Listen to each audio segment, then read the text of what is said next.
Buenos días a todos. Continuamos con nuestro noveno simposio de actualización en urgencias a cargo de la Asociación Nacional de Internos y Residentes.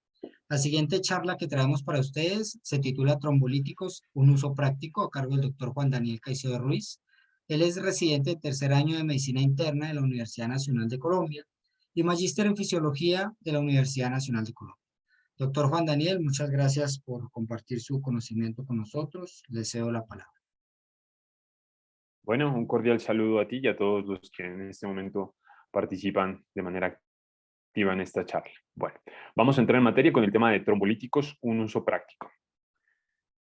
Primero es necesario empezar a hablar acerca de la farmacología de estos agentes. Y para entender la farmacología de estos agentes es necesario analizar cuál es su mecanismo fisiológico en el cual funcionan. Entonces, tenemos la formación de un coágulo de fibrina a nivel de un vaso sanguíneo. Ese coágulo de fibrina genera un problema, que es la disminución del flujo sanguíneo, lo que va a conllevar a la disminución del aporte de oxígeno hacia los tejidos. Van a ver normalmente en nuestro sistema circulatorio unos mecanismos fibrinolíticos que tienen como función degradar los coágulos de fibrina. El principal mecanismo de estos mecanismos fibrinolíticos es el incremento de la plasmina. Esto se genera mediante la conversión del plasminógeno hacia plasmina. Esto ocurre gracias a la presencia de un activador del plasminógeno tisular conocido como TPA.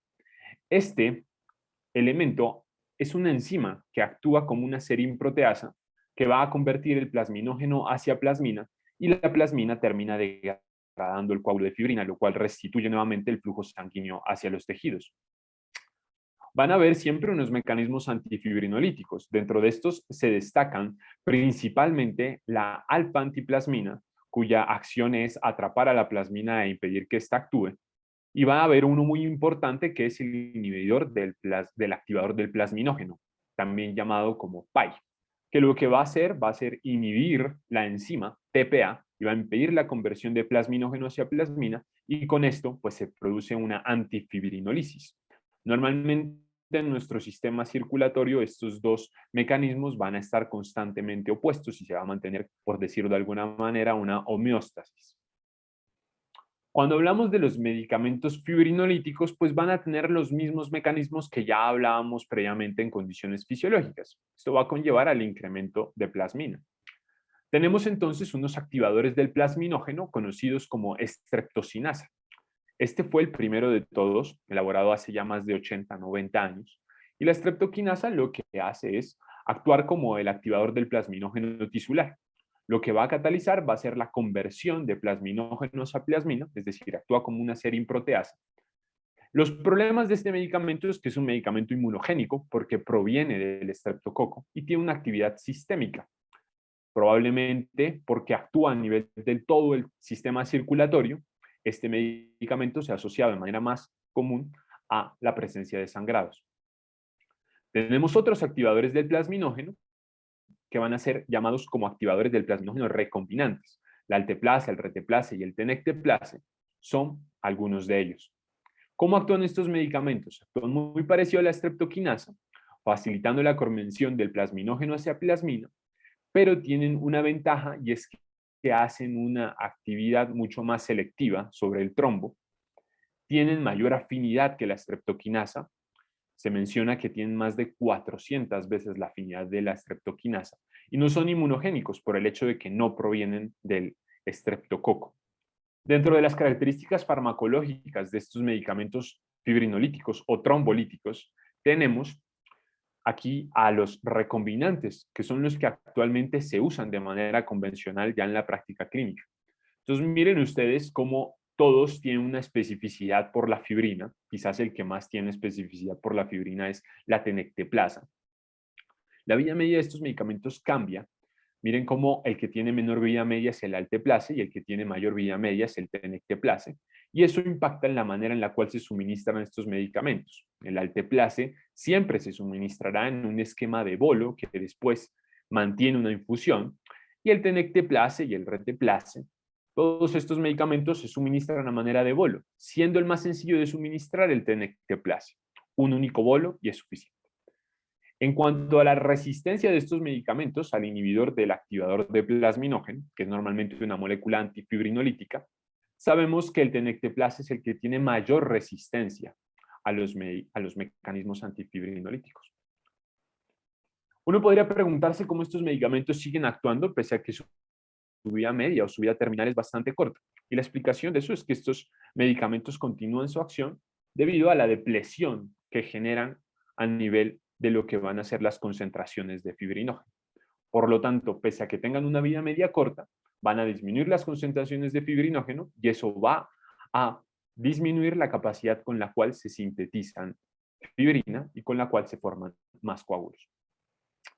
Los escenarios comunes de la terapia trombolítica son los siguientes: el ataque cerebrovascular, el infarto agudo al miocardio y el tromboembolismo pulmonar. Estos son los escenarios en los cuales me concentraré el día de hoy para explicar cómo funcionan los medicamentos fibrinolíticos en estas entidades. Hablar de estas entidades, cosas epidemiológicas, es muy importante porque miren ustedes cómo el infarto agudo al miocardio y el tromboembolismo pulmonar ocupan el 50% de la mortalidad que ocurre en el departamento de emergencias. Miren cómo el ataque cerebrovascular o el infarto agudo al miocardio son la primera y la segunda causa de muerte en el mundo. Y también el ataque cerebrovascular es la primera causa de discapacidad en todo el mundo entero. Por lo tanto, el uso de los medicamentos fibrinolíticos es algo que nos permite salvar vidas y disminuir la morbilidad de nuestros pacientes. Como todo medicamento, los trombolíticos tienen unos condicionantes. Esos condicionantes van a depender del paciente. Van a estar dados por su edad, por su peso, por el uso previo de anticoagulantes, por sus antecedentes médicos, sus antecedentes quirúrgicos o su condición clínica. Pueden ser también dependientes de su patología. Por lo tanto, va a ser diferente si se está trombolizando una ACV, un infarto o una embolía pulmonar. Dependiendo de cada patología, va a ser diferente el tiempo de ventana. Y todas estas patologías van a tener diferentes grados de severidad que van a conllevar al suministro o al no suministro del trombolítico. Por lo tanto, siempre tenemos que hacer una evaluación juiciosa de cuál es el riesgo y cuál es el beneficio de estos medicamentos. Condiciones en las cuales tenemos que estar totalmente seguros de dar estos medicamentos van a estar dadas principalmente por si el paciente está o no está en el tiempo de ventana. De tal forma que si está por fuera del tiempo de ventana, simplemente el medicamento no se suministra. Y también tenemos que ser muy cuidadosos a la hora de analizar los antecedentes de nuestros pacientes, ver si tienen o no alguno de estos elementos que va a hacer que la terapia trombolítica se encuentre contraindicada. De tal forma que lo que terminamos haciendo es una evaluación de riesgo-beneficio para dar estos medicamentos a aquellos pacientes que estemos seguros que el beneficio supera el riesgo. Una vez hayamos hecho esa evaluación juiciosa, procederemos a suministrar el medicamento. Entonces, en el caso del stroke, del ataque cerebrovascular, sabemos que es una entidad que se manifiesta por la aparición, la instauración de un déficit neurológico, una focalización de manera aguda. Ocurre esto por la interrupción del flujo sanguíneo. ¿Cuáles ACVs van a ser los que vamos a trombolizar? Los ACVs isquémicos. Lógicamente los hemorrágicos se escapan de esta revisión. En el momento sabemos que existe un tiempo de ventana para el suministro de los trombolíticos. Ese tiempo de ventana está en las 4.5 horas desde que se instaura el déficit. Después tenemos una serie de alternativas ya orientadas por procedimientos endovasculares, pero la trombolisis solo es útil en las primeras 4.5 horas. Que hay de aquellos pacientes que no sepamos cuándo empieza el déficit. Aquellos pacientes pueden ser cerca del 20% de los casos con accidente cerebrovascular. Y en estos pacientes, la orientación de la trombolisis va a estar dada por las neuroimágenes. En estos pacientes en los cuales no se conozca el tiempo de ventana, está indicado llevarlos a una resonancia nuclear magnética, solo en este escenario, para identificar cuál es el comportamiento de ese ataque cerebrovascular. Si nosotros vemos que en las neuroimágenes está la presencia del ataque cerebrovascular isquémico, visible en la ventana de difusión, pero no visible en la ventana del FLAIR, sabemos que ese ataque cerebrovascular es menor de 4.5 horas y por tanto la trombólisis está indicada. Si por el contrario vemos que la lesión se observa tanto en la difusión como en el FLAIR, ya muy probablemente hayamos pasado el tiempo de ventana y por lo tanto vamos a, en estos casos, no considerar la trombólisis. Entonces, en estos pacientes, ¿qué hay que hacer antes de trombolizar? Pues hay que tener en cuenta que hay que hacer algunas cosas antes de ya haber identificado que el paciente está en ventana, considerarlo candidato para la trombolisis. Primero que todo, hacerle la escala del NIS. La escala del NIS está diseñada para graduar la severidad del stroke. Hacer una glucometría al paciente para no trombolizar un stroke-like, algo que no sea un stroke, pero se parezca. Realizar una tomografía de cráneo sin contraste, con el propósito de descartar un ataque cerebrovascular de tipo hemorrágico y mantener las presiones arteriales por debajo de 185-100 milímetros de mercurio, ya que en estos casos la trombolisis se asocia a sangrados. Y aquí en amarillo ponemos el hemograma y los tiempos de coagulación, no como un limitante para hacer la trombolisis, pero sí para tener en cuenta que en algunos pacientes y en algunos casos vamos a necesitar ver estos resultados para definir si nuestro paciente es candidato a trombolisis. Pero en la gran mayoría de pacientes, estos hallazgos del hemograma y el PTT no van a ser necesarios para definir que nuestro paciente se ha llevado a esta terapia. Entonces, he semaforizado las recomendaciones de acuerdo al grado de recomendación que nos da la evidencia en las guías de práctica clínica. Siendo verde, una indicación totalmente a favor, siendo roja, una indicación totalmente en contra del suministro del trombolítico, y en amarillo, unos escenarios donde no está tan clara la evidencia, pero la recomendación tiende siempre a indicar en este caso la intervención. Bueno, ¿cuándo no vamos a dar el trombolítico en stroke? Que es para mí más importante tener en cuenta en qué casos este medicamento puede ser deleterio. Entonces, los pacientes que tengan un stroke con un NIS menor de 5 pues van a ser pacientes en los cuales el ACV es tan leve que no se beneficia de trombolisis. Aquellos pacientes que tengan hemorragia intracraneal, para eso pedimos nuestra TAC, pues no van a ser llevados a trombolisis. Incluso si la hemorragia intracraneal simplemente es un antecedente, tampoco son candidatos a esta terapia. La hipoatenuación extensa. Miren ustedes cómo en la tomografía se ve como una hipoatenuación, el ataque cerebrovascular de tipo isquémico, y si esta hipoatenuación es muy grande, ocupa más de un tercio del territorio irrigado por la arteria cerebral media, entonces nosotros consideramos que la trombolisis puede ser deleteria porque va a haber un mayor riesgo de conversión hemorrágica. ¿Qué otras contraindicaciones tenemos? Van a haber unas contraindicaciones dadas por los antecedentes del paciente. Antecedente de ataque cerebrovascular previo en los últimos 3 meses. Trauma craneoencefálico severo en los últimos 3 meses. Cirugía en sistema nervioso central en el mismo tiempo. Son condiciones que puede que el paciente no las tenga en el momento en el cual consulta por el ataque cerebrovascular, pero que un interrogatorio juicioso las detectan y hacen que en estos casos no se pueda dar la trombolisis. Otras condiciones como un trauma craneoencefálico agudo, una hemorragia gastrointestinal, endocarditis, neoplasias o disección aórticas son evidentes al momento del diagnóstico y por lo tanto tenemos que buscarlas para, en este caso, evitar la trombolisis. Y van a haber otras contraindicaciones que sí dependen de algunos test a realizar o de algunos exámenes previos para saber si realmente contraindican la trombolisis. Los aneurismas, cuando son mayores de 10 milímetros, la contraindican, pero si son menores de 10, no. Y las plaquetas por debajo de 100.000 contraindican la trombolisis. Aquí este asterisco lo pongo porque no en todos los pacientes se va a contraindicar la trombolisis por el hecho de que tengan plaquetas por debajo de 100.000. Nosotros normalmente pedimos el hemograma cuando el paciente va a ser llevado a trombolisis, pero no esperamos los resultados para definir si el paciente termina o no recibiendo el medicamento. Si una vez está recibiendo el paciente el medicamento y sale un conteo plaquetario por debajo de 100.000, se detiene la infusión del medicamento. En los únicos pacientes que debo esperar el conteo plaquetario para definir si eso no es candidato a trombolisis y llevarlo al inicio del medicamento son aquellos pacientes con antecedentes de coagulopatías. En los demás pacientes no es necesario esperar los resultados para definir si es candidato a trombolisis. Esto por el hecho de que la proporción de pacientes que tienen trombocitopenia por debajo de 100.000 y que acuden al servicio de urgencias por un stroke es muy baja y se considera que uno no debe esperar al resultado de un hemograma para iniciar el medicamento. Pero si después sale el conteo plaquetario por debajo de 100.000, con tranquilidad se suspende el medicamento. Bueno, ¿cuándo sí va a estar indicado dar el medicamento? Cuando tengamos todo ataque cerebrovascular por debajo de las 3 horas y que tenga un NIS mayor de 5, la indicación es la más fuerte a favor. Entre las 3 y las 4.5 horas empieza a haber algunas discusiones respecto a cuál puede ser el beneficio de esta terapia, pero en general se recomienda. Lo que pasa es que cambia el grado de recomendación. Aquí tenemos que entre 3 y 4.5 horas, cuando el NIS es mayor a 25, la recomendación es más fuerte. No es tan fuerte, perdón. Entre 3 y 4.5 horas, y cuando la edad es mayor a 80 años, la recomendación, miren ustedes, también es 2B. Entre 3 y 4.5 horas y con antecedente de diabetes o ACV, la recomendación nuevamente no es tan fuerte.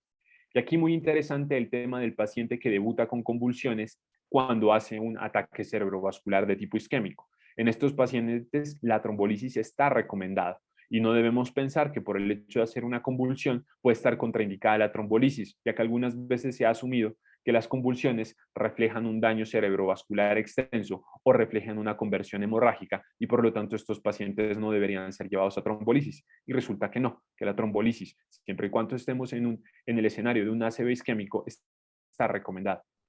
En el escenario de un ataque cerebrovascular y una punción lumbar en los últimos 7 días, también está recomendado hacerlo. En caso de un ACV y una punción en un sitio no compresible en los últimos 7 días, también está indicado realizar la trombolisis. Y en el caso de ataque cerebrovascular y embarazo, también está indicada la trombolisis. Miren ustedes que hay algunos escenarios donde las recomendaciones no son tan fuertes a favor, pero de todas formas existe una recomendación por consenso de que estos pacientes sean llevados a terapia trombolítica. Aquí los asteriscos lo que reflejan es que en estos escenarios se carece de evidencia por ensayos clínicos, por estudios prospectivos y básicamente estas recomendaciones son recomendaciones de experto. Algo que sí es muy importante el día de hoy tener en claro es cómo interactúan las terapias anticoagulantes con la terapia trombolítica.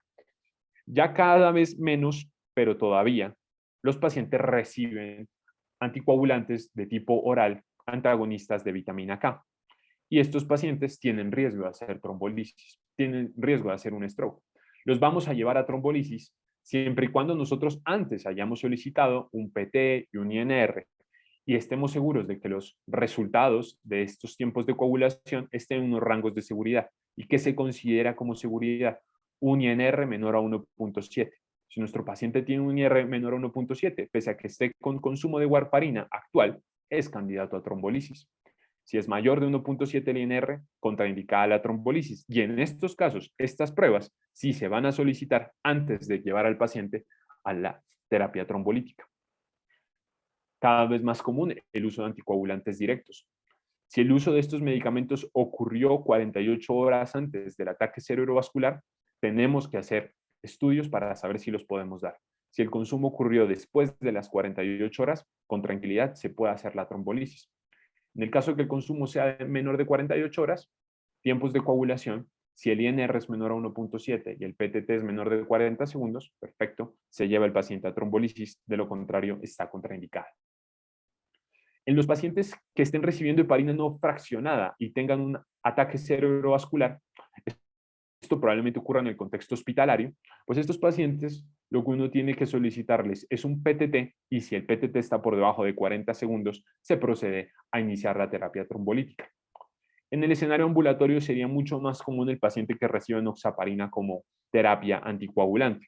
Y en estos pacientes solo contraindicaremos la terapia trombolítica en el caso de que reciba la noxaparina o las heparinas de bajo peso molecular en dosis de tratamiento. Si recibe a dosis de tromboprofilaxis estos medicamentos, para nada contraindican la trombolisis. Pero cuando los toman en dosis terapéuticas, hay que principalmente preguntarse si el consumo o el suministro de estos medicamentos ocurrió 24 horas antes de la trombolisis. De ser así, está contraindicado. Y en cuanto a las dosis de estos medicamentos, nosotros tenemos 2 caballos de trabajo que van a ser los que principalmente utilizaremos para la trombolisis de todas estas entidades. Tenemos la alteplasa y el tenecteplasa. Como ya vimos, todos estos medicamentos tienen diferentes características farmacológicas que impactan en su suministro. Aquí pueden ustedes ver cómo la alteplasa tiene una dosis total de 0.9 miligramos por kilogramo. Lo máximo que se puede dar de este medicamento son 90 miligramos. Así el paciente pese 120 miligramos, 120 kilos, lo máximo que le voy a dar son 90 miligramos. Y la forma en que voy a dar estos medicamentos va a ser 10% de la dosis total en bolo y el 90% restante en una infusión de 60 minutos.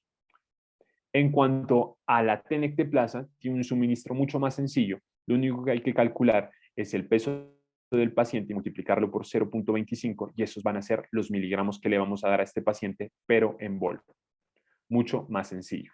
La tenecteplase tiene esta facilidad para su suministro por su vida media, como ya hemos mencionado, tiene mayor afinidad por el coágulo de fibrina y se ha demostrado que tiene una mayor efectividad en esta patología. Por lo tanto, debería ser el medicamento que tendamos cada vez a usar. Algo que hay que tener en cuenta en estos pacientes es que una vez se haya hecho la trombolisis, la antiagregación de estos pacientes ocurrirá 24 horas después de haber concluido la fibrinolisis.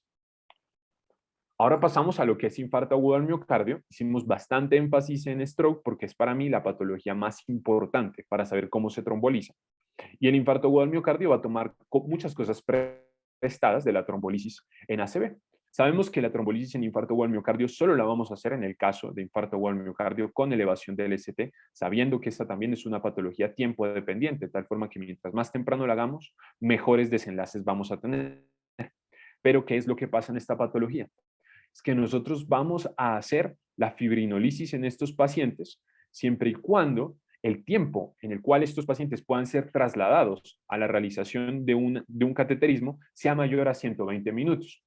Si el tiempo es mayor, el paciente va para fibrinolisis. Pero si el paciente llega por un infarto agudo al miocardio con elevación del ST en un centro que tenga el cateterismo cardíaco a la mano, pues el escenario en ese caso es llevar al paciente a cateterismo. O lo mismo, que el transporte de llevar a ese paciente hacia un centro de cateterismo sea menor a 120 minutos, se prefiere en esos casos la terapia de cateterismo que la terapia trombolítica.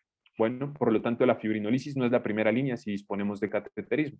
¿Y cuál es el tiempo de ventana que tenemos para la trombolisis? Pues es de 12 horas. Ustedes ven en esta gráfica cómo cambia la reducción de mortalidad dependiendo cuándo se instaura la terapia de reperfusión. Nos damos cuenta que cuando esta terapia es más benéfica es aquí, en las primeras horas. Lastimosamente nosotros en infarto agudo al miocardio está demostrado cómo la reperfusión normalmente ocurre más tardíamente, entre la sexta y la 12ª hora. Probablemente aquí se impacte algo en mortalidad, pero el porcentaje de miocardio que se salve sea menor y por lo tanto los desenlaces en estos pacientes que se trombolizan acá no sean tan buenos como cuando se trombolizan en las primeras horas. ¿Cuáles son las contraindicaciones de la trombolisis en infarto agudo al miocardio? Pues muy similares a las que ya hemos visto en stroke. El antecedente de ataque cerebrovascular hemorrágico contraindica esta terapia, el ACV isquémico, pero en los últimos 6 meses, las neoplasias o las malformaciones arteriovenosas también contraindican esta terapia.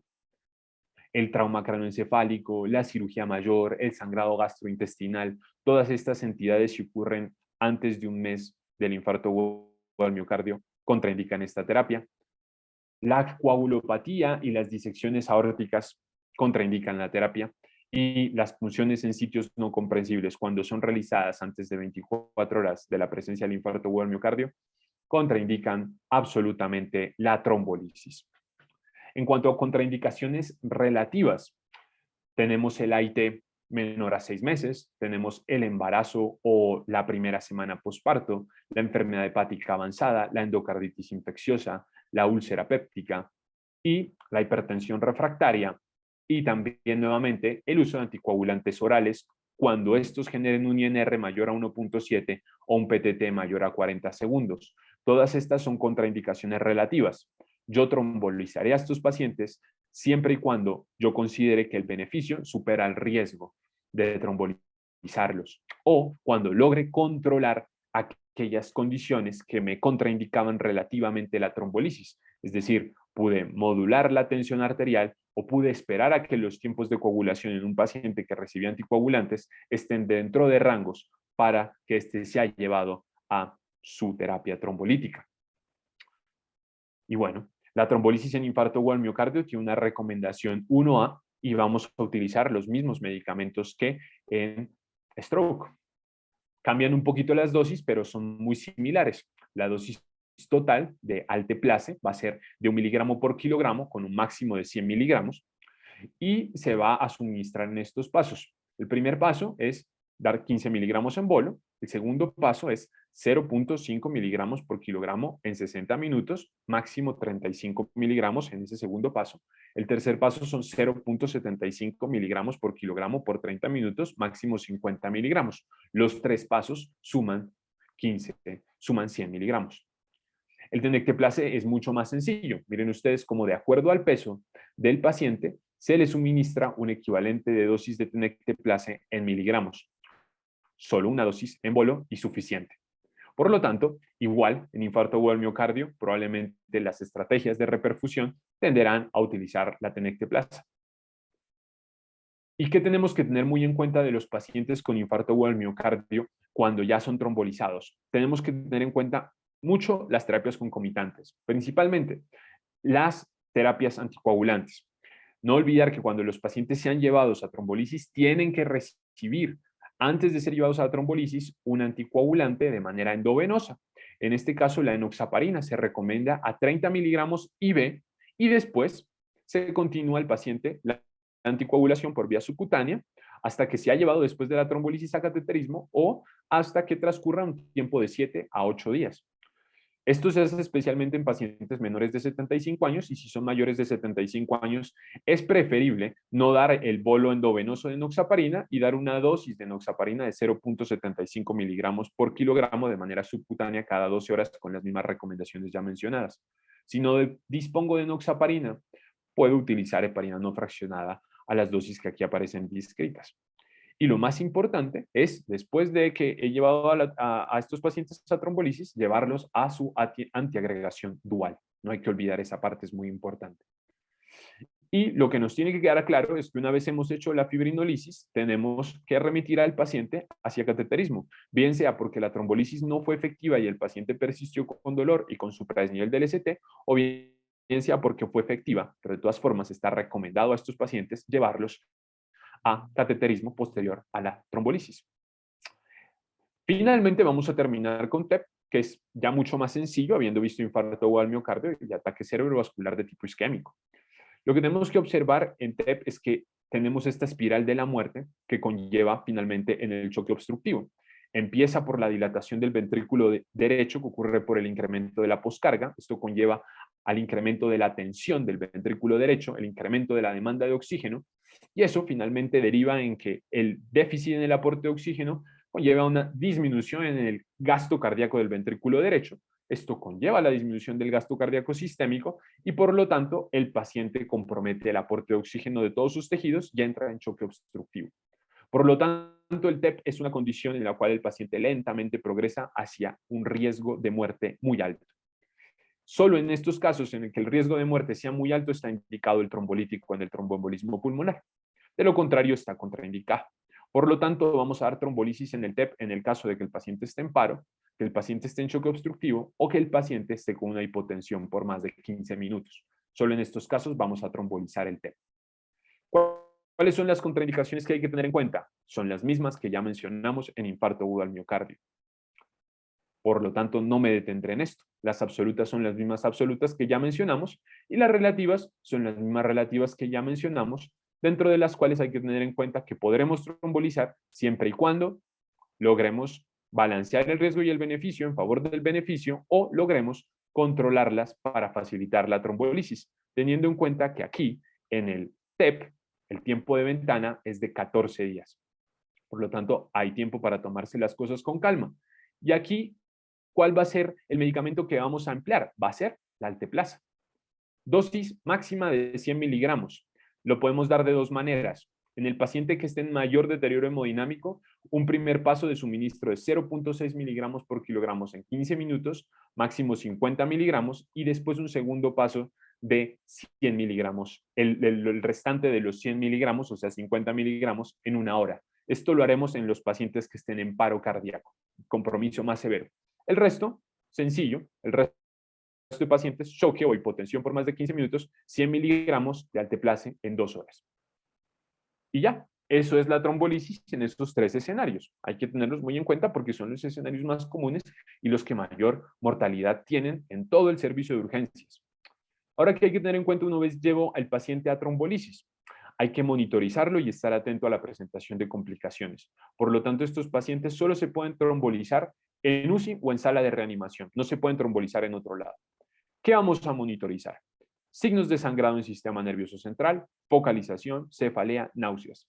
Presión arterial mayor de 180 a 100, inmediatamente detengo el medicamento y tengo que controlarla. Si no, no puedo continuar el suministro de este medicamento. O signos de hipersensibilidad.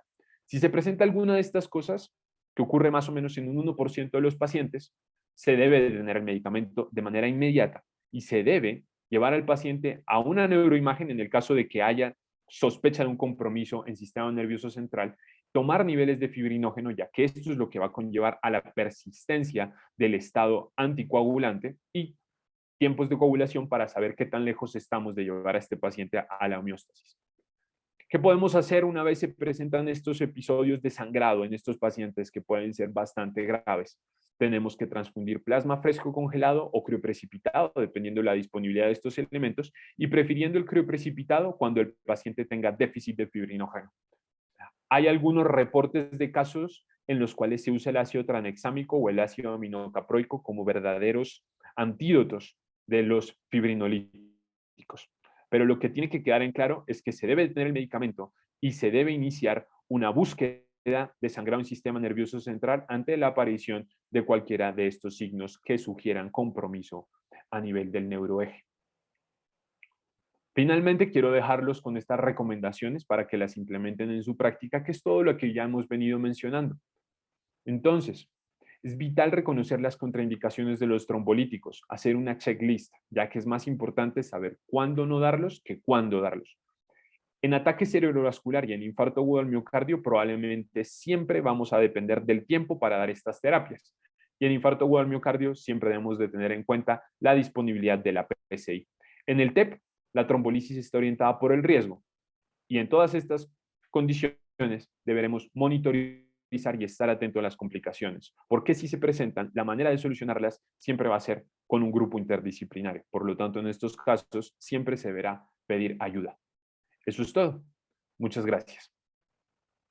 Doctor Juan Daniel, mil y mil gracias por su charla muy interesante con estos temas que son muy frecuentes en el servicio de urgencias. Esperamos tenerlo en un próximo evento de la asociación. Muchas gracias. Vale, gracias a ustedes. Hasta pronto.